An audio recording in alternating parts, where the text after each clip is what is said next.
ورحمۃ اللہ وبرکاتہ۔ وعلیکم السلام ورحمۃ اللہ وبرکاتہ۔ جی میں ایک اسٹوڈنٹ ہوں اور میرا ایک سوال ہے۔ میں حفظ جی کر رہی ہوں تو مجھے قرآن میمورائز کرنے میں تھوڑی دقتیں آتی ہیں، مطلب جلدی میمورائز نہیں ہو پاتا، تو میں ایسا کیا کروں جلدی میمورائز ہو؟ دیکھیے، قرآن کریم اللہ تعالیٰ کی کتاب ہے، اور اس کتاب کو اللہ تبارک و تعالیٰ نے ذکر اور یاد کرنے کے لیے آسان بنایا ہے۔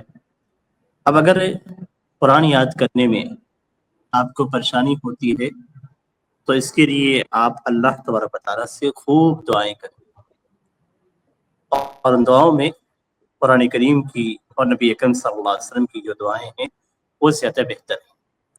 اس میں قرآن کی جو دعائیں ہیں اس میں ربی زدنی علما، اور اسی طریقے سے حضرت موسیٰ علیہ السلام کی جو دعا تھی رب اشرح لی صدری ویسر لی امری واحلل عقدۃ من لسانی یفقہوا قولی، تو یہ نبی اکرم سے قرآن کی دعائیں ہیں، اس کو آپ پہ کثرت سے پڑھیں۔ ایسے ہی نبی اکرم صلی اللہ علیہ وسلم کی دعا ہے اللہم لا سہل الا ما جعلته سہلا وانت تجعل الحزن اذا شئت سہلا، تو یہ نبی اکرم صلی اللہ علیہ وسلم کی دعا ہے جو آپ صلی اللہ علیہ وسلم پریشانیوں کو آسانیوں میں تبدیل کرنے کے لیے آپ صلی اللہ علیہ وسلم نے بتلائی ہے۔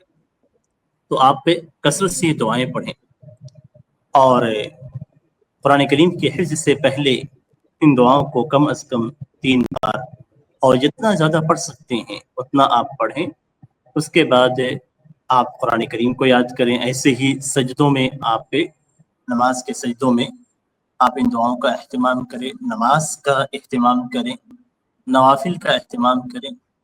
عام حالات میں بیٹھ کر اللہ تبارک تعالیٰ سے اپنی زبان میں گڑا کر اللہ تبارک تعالیٰ سے آسانی کی دعا کریں، انشاءاللہ یہ آپ کے لیے آسان ہو جائے گا۔ اور ایک بات ہمیشہ یاد رکھیں کہ آپ جتنی زیادہ محنت کریں گی قرآن کو یاد کرنے میں، اتنا زیادہ آپ کا حفظ پختہ ہوگا۔ آپ یہ نہ سوچیں کہ فلاں شخص سے 10 منٹ میں یاد کر لیتا ہے تو اس کا 10 منٹ کا یاد کیا ہوا جلد بھول جائے گا، اور آپ کا آدھا گھنٹہ بیٹھ کر یاد کرنا آپ کے لیے بہت ہی دیر پا اور بہت دیر تک باقی رہنے والا رہے گا۔ تو آپ جتنی محنت کریں گے